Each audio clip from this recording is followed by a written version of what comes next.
I'm Matthew and this is the Printing Workshop. Today, I'm going to show you how to easily change your toners on a Xerox VersaLink C600 or C605 printer. First thing to do is open this top front cover, and then here's your 4 toners.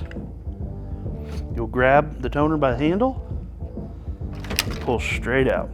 And when you go back in with your new one, you'll take it out of the box, you'll give it a couple shakes, and there'll be these little plastic black pins, and those will go into these holes on the white front cover. Line those up, and then you'll push the toner in until it seats, and then close your front cover. If you'd like to see more quick how-to videos on this same model, click right here.